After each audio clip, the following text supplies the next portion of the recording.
On today's show, Nissan surprises everyone by ditching CHAdeMO in most markets and going for liquid-cooled for the new battery in its brand new Ariya SUV. Fisker announces it's about to have an IPO and says it's hoping it can build the production ocean on top of Volkswagen's MEB platform. And Tesla cancels the Model Y Standard Range and the Standard Range Plus. These stories and more coming next. This is Ecotricity's ecoTEC Roundup show from New Zealand's only carboNZero certified renewable electricity company. We are 100% Kiwi and we're 50% community owned. Why not switch today at ecotricity.co.nz? Welcome back to another ecoTEC Roundup show. I hope that you and yours are safe and that your week has been most excellent. And as you'll find out a little later on in the show, the Tesla Model Y has now been spotted on the South Island, so if you see one out and about, make sure you tell us about it. On Wednesday this week, Nissan held its online reveal event for its all-new Ariya electric SUV. Due to enter into production as a 2021 model year car, it's the first electric SUV Nissan has ever made, and it's seemingly ticking plenty of boxes. It'll be available with a choice of front-wheel or all-wheel drive, as well as two different battery packs, with the longest-legged variant, the front-wheel drive long range, shooting for 300 miles per charge.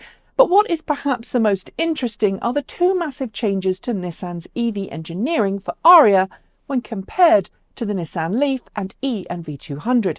First, Nissan is ditching CHAdeMO in all but Japan, meaning cars outside Japan will get 130 kilowatt CCS charging as standard. Second, Nissan is ditching passive air-cooled batteries for a prismatic liquid-cooled pack with cells supplied by Cattle. Full pricing isn't available, but it's expected to retail from around $40,000 or equivalent before incentives. General Motors unveiled its sustainability report this week, detailing some of the things that it's going to be doing to become a cleaner, greener automaker.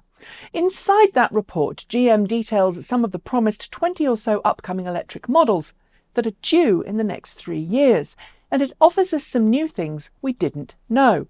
First, in addition to the upcoming Hummer pickup, GM is also planning a full-size Chevrolet electric pickup with a range in excess of 400 miles. There's going to be a Chevrolet mid-size SUV with electric drivetrain and two 3-row Cadillac EV SUVs, a quote, globally sized luxury SUV and a full-size model based on the Escalade. In addition, GM notes the Bolt EUV will feature Chevy Blazer-inspired designs. Watch this space. Tesla continued its journey towards clearing all the red tape for its planned Austin Terafactory this week, securing a major vote approval from the commissioners in Travis County, Texas, to give it a tax rebate worth $14.7 million. The tax rebate comes in the form of an 80% rebate on Tesla's property taxes over the next 10 years, followed by a 65% rebate on property taxes for the 10 years following that initial period. This, combined with the $50 million in abatements that I told you about last week, means that it's looking more and more likely that Tesla will indeed build its first Terafactory on the outskirts of Austin. It appears the commissioners in this instance may have possibly been influenced by Tesla continuing to court other states as potential hosts, but Tesla is not responding to media requests to clarify this. Back at the start of the year, Fisker debuted its first electric car, the Ocean crossover SUV, at CES 2020.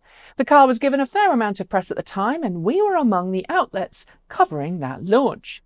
But what wasn't detailed at the time was the fact that the Ocean prototype was in fact built on top of a Volkswagen MEB platform chassis, a secret that wasn't detailed until this week when Fisker announced its plans to go public with an IPO via a special merger with Spartan Energy Acquisition Corporation, a special purpose acquisition company.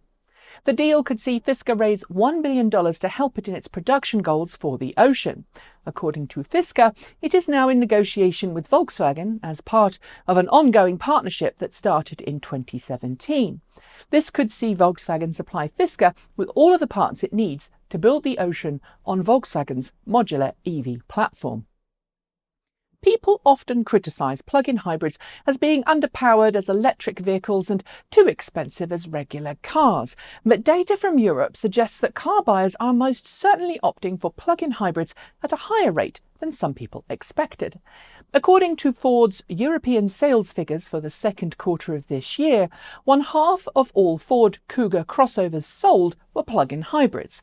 For those who don't know, the Kuga is the European name given to the Ford Escape. Like the Ford Escape PHEV, the Kuga plug-in gets about 37 miles of real-world range from a 14.4 kilowatt-hour battery pack, which frankly satisfies many customers' daily driving needs without ever needing to use gasoline. While it's fantastic to see the plug-in hybrid Kuga being so popular, I should note that some of the popularity may reside in tax incentives available in many European countries for people buying a plug-in rather than a pure ICE. 2 years after it debuted the iX3 concept car, BMW officially revealed the production 2021 iX3 crossover this week via a special online event. The all-electric version of the current X3 crossover, the iX3 features an 80 kilowatt-hour nominal battery pack, close to about 74 kilowatt-hours of usable capacity, and promises a WLTP test range of around 400 kilometers per charge. Unlike many electric crossovers, it's only going to be available with a rear-wheel drivetrain and will be made exclusively in China at a brand new state-of-the-art facility. Pricing hasn't been released for all markets yet, but in the UK it's expected to retail from around £60,000 sterling. It won't be coming to North America though, because dealers were allegedly unimpressed by the car's promised range. If you've been following Tesla for a while, you'll know it's got a little bit of a reputation for cancelling its promised entry-level models just before they enter into production. Usually that cancelling comes as a consequence of a pretty logical improvement in battery technology or the realisation that few people have pre-ordered one. And Tesla does its absolute best to accommodate any customers left without their first choice if and when that happens. This week, the Tesla Model Y standard range became the latest victim of that practice, with Elon Musk noting on Twitter that Model Y standard range would just not have enough range to be of interest to most customers. It joins the Model Y standard range Plus in the not entering production list. In response, Tesla also lowered the price of the Model Y long range to just under $50,000 and promised us a long-range rear-wheel drive Model Y would arrive in a few months' time. Audi has now officially begun selling the Audi e-tron Sportback to customers in North America with a starting price of $77,400 before incentives. The car, which has less of a boxy SUV feel than the Audi e-tron, features the same battery pack and drivetrain as its sibling, but it makes use of a little more of its battery pack thanks to software tweaks in its energy management system. In total, 91% of the 95 kilowatt-hours nominal capacity is available, with the remaining capacity off-limit to customers to both improve battery life and allow rapid charging at super high power levels even when the pack is nearly full. As with all electric cars, the term full here is subjective, as there's hidden capacity the driver doesn't get to see, but Audi hides more than most. EPA range is listed at 218 miles. While those in the Northern Hemisphere are enjoying the summer weather, those who live in the Southern Hemisphere are of course enjoying the winter weather, because we live on an oblique spheroid spinning on a 25.5-degree axis from the plane of its orbit around our sun. And that means that automakers in the Northern Hemisphere can ship their cars to New Zealand even if it's summer where they are, so they can get winter testing on their cars. This week we learned that a shipment of Tesla Model Ys are now in Aotearoa to undergo winter testing on the South Island. Tesla did exactly the same with Model 3 when it launched a few years ago, so if you're on the South Island, please keep your eyes peeled and let us know if you spot one. Last week on this channel, we told you about a mystery YouTube video that appeared to show a prototype, heavily modified Ford Mustang Mach-E pulling some crazy performance moves at a top-secret test track.